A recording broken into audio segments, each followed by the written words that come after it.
Hello viewers, তো আর কে fishing সেন্টারের পক্ষ থেকে সবাইকে স্বাগতম। তো আজ দেখাবো সব মাছের টুপ এবং চার কীভাবে বানাবেন। তো প্রথমে দেখে দেবো টুপ কীভাবে বানাবেন। তো চলেন প্রথমে টুপ দেখে। তো প্রথমে কিছু নিয়ে নেবেন পাউরুটি। পাউরুটি তো সবাই চিনেন, পাউরুটি কিছু নিয়ে নেবেন, যার যে লাল অংশটা রয়েছে ওই লাল অংশটা হালকা হালকা করে ফেলে দিবেন, কারণ এটাতে টুপের কালার একটু অন্যরকমের বা এটার ফ্লেভারটা একটু অন্যরকমের, যার কারণে লাল অংশটা ফেলে দেওয়া ভালো। তো ভিডিওটা কেউ স্কিপ করবেন না, কারণ স্কিপ করলে ফুল ভিডিওটা বুঝতে পারবেন এর মধ্যে কী কী দিয়েছি বা কী দিলে টুপ ভালো হবে, মাছ আকৃষ্ট হবে কীভাবে।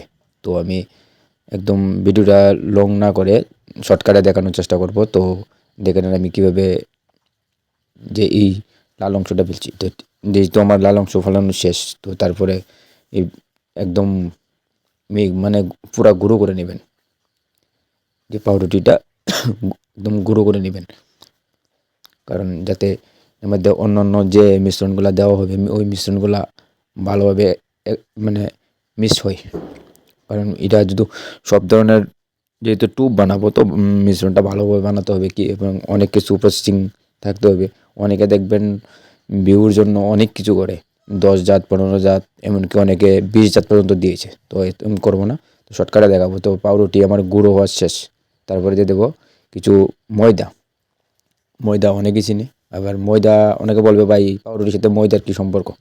ময়দার সম্পর্ক হলো ময়দার থেকে যেটা গমের ময়দার থেকে একটা ফ্লেভার আসে, ভালো একটা ফ্লেভার আসে। আর একটা হলো টুপটাকে আঠালোভাবে বানাই। তো তারপরে কিছু দিয়ে দেবো এটা একাঙ্গি অনেকেই চিনে, এটা একাঙ্গি হালকা পরিমাণ দিয়ে দেবো, কারণ একাঙ্গি মাছকে খুব আকৃষ্ট করে। একাঙ্গি তো অনেকেই চিনেন, যে এবার দেখালাম। একাঙ্গিটা দিয়ে দেবেন, আমার কাছে ছোটো প্যাকেট ছিল তাই একাঙ্গিটা হালকা পরিমাণ দিয়ে দিলাম। তো তারপরে দিয়ে দেবো কিছু মিক্সচার। এবার মিক্সচার বলতে অনেকে জানবে মিক্সচারটা কী জিনিস। মিক্সচারটার মধ্যে রয়েছে সরষার খোল, হালকা পরিমাণ ভেজে নিলাম, তারপরে যে জায়ফল এবং জয়িত্রী, এই দুটা একসাথে বাজে গুঁড়ো করে নিয়ে তারপরে এটা মিশ্রণ করে নিলাম। তো অন্য কিছুর দরকার নাই, জায়ফল আর জয়িত্রী আমি দেখে দেবো। জায়ফল এবং জয়িত্রী আমার অন্যান্য ভিডিওর মধ্যে রয়েছে, দেখতে পারবেন। জায়ফলটা খুব ভালোইও। তো এটা একসাথে মিশিয়ে নেবেন। তারপরে নেবেন কিছু নারিকেল তেল অনেকে আছে নারিকেল তেল চিনে। আমি যেহেতু আমার কাছে প্যারাশুট ছিল, এটা প্যারাশুট দিয়েছি। অনেকে বলবে ভাই নারিকেল তেল ইউজ করছেন নারিকেল না দিয়ে, বা নারিকেল কুরমা, নারিকেল পচা এরকম দিলেন এগুলো। বা এটা কাতলা মাছের টুপ নয়, এটা শুধু রুই, মৃগেল, তারপরে কার্পু, কালীবাউস, জাপানি পুঁটি এই ধরনের মাছ খাবে।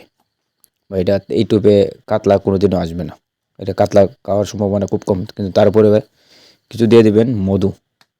আমি আবারও বলছি ভাই কেউ ভিডিওটা স্কিপ করবেন না, কারণ স্কিপ করলে কোনো কিছু বুঝতে পারবেন না। আমি এখানে কোনো এডিটের কোনো নেই, আমি দেখবেন লাইভ দেখে দিচ্ছি যে কীভাবে করতে হয়। আর আমি এরকম কি মাছ কটা পেলাম বা মাছ আছে কি না আছে এটাও আমি দেখে দেবো, এবং প্রতিনিয়ত আমি দেখিয়ে রাখি, যে কারণ আমার তো যেহেতু কোনো ক্যামেরাম্যান নেই, যার কারণে আমি ওই মাছ ধরার সময় ওই ভিডিও দেখাতে পারি না, কিন্তু একটু পরে দেখাতে হয়, কারণ নিজে নিজে করি, এক হাতে ভিডিও নিয়ে এক হাতে করি।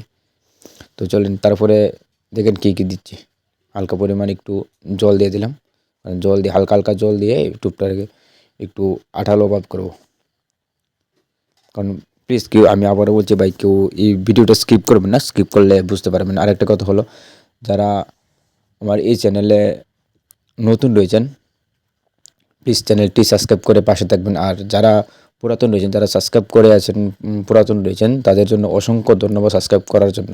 এবং লাইক কমেন্ট শেয়ার করে অন্যদেরকেও দেখার সুযোগ করে দেবেন, কারণ এরকম ভালো ভালো ভিডিও আমি প্রতিনিয়ত দিয়ে থাকি এবং সবার যেহেতু কাজে আসে। এবং দেখবেন আমার টুপ ভালো একদম আঠালো হয়েছে। তো ঝুপ কাটা বা 1 2 কাটা 3 কাটার মধ্যে লাগাতে পারবেন, বা ঝুপ কাটার মধ্যে লাগাতে পারবেন। আবার আপনি চাইলে হাত বসি মানে খাড়া টুপ বা তল বাসা যে কোনোভাবে আপনি এই টুপটা করতে পারেন, কিন্তু এটা লাড্ডু টুপ হবে না, কারণ এটা কাতলা মাছের জন্য নয়, অন্যান্য মাছের জন্য। একদম দেখেন আমার টুপ কিন্তু রেডি। এবার টুপ তো আমার একদম কমপ্লিট। একদিন দেখেন একদম গুলি এমন ছোটো ছোটো দানা দানা করে দিয়ে দেবেন, একদম কমপ্লিট।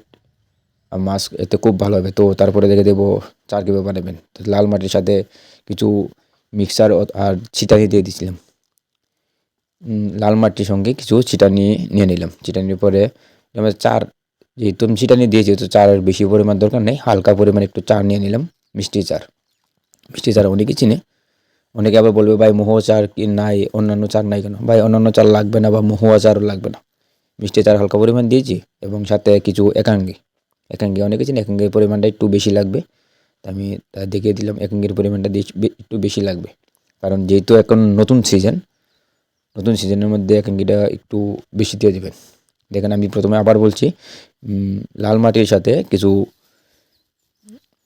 আমাদের চিটানি চার রয়েছে। চিটানি চারটা আমি এর আগের ভিডিওতে বলেছিলাম চিটানিটা কীভাবে বানাতে হয়। তো আমি চিটানি দিয়ে দিলাম এবং মিষ্টি চারও হালকা পরিমাণ আর একাঙ্গি, এটা দিয়ে একদম আঠালো আঠালো ভাব করবেন। একটু জল নিয়ে হালকা পরিমাণ একটু জল নেবেন। যেই দিয়ে আমি আজকে এই জায়গাতে মাছ ধরলাম, এই আমি জায়গাটাও আপনাদেরকে দেখানোর চেষ্টা করব।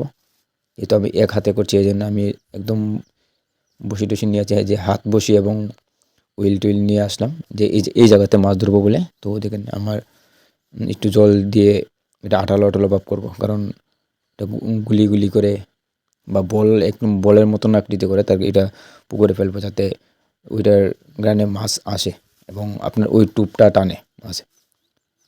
প্লিজ আমি আবারও বলছি ভাই, কেউ ভিডিও স্কিপ করবে না, এখনও অনেক কিছু রয়ে গেলো। তো দেখে থাকেন আমি কীভাবে এই টুপটারে আর প্রসেসিং করি বা এই চারটারে কীভাবে করছি। চারটা প্রথম লাড্ডুর মতন বানিয়ে পুকুরে যখন মাছ ফেলবেন আধা ঘন্টা মতন লাগবে। এই জন্য দেখেন আমি কীভাবে বল বানাচ্ছি। তো বল বানিয়ে পুকুরে ফেলে রাখবেন, যেই জায়গাতে আপনি বসি ফেলবেন এই জায়গাতে। আমি যেহেতু সামনে করলাম তাই সামনে দেখে দিলাম। তো সামনে রাখবেন, দেখবেন একদম মাছ। আর কম সময় বলি না, ন্যূনতম আধা ঘন্টা বা 10-15 মিনিট তো সময় লাগবে। ওই সময়ের ভিতরে আসেনি। বাট প্লিজ যারা চ্যানেলে নতুন রয়েছে চ্যানেলটি সাবস্ক্রাইব করে পাশে থাকবেন। ধন্যবাদ।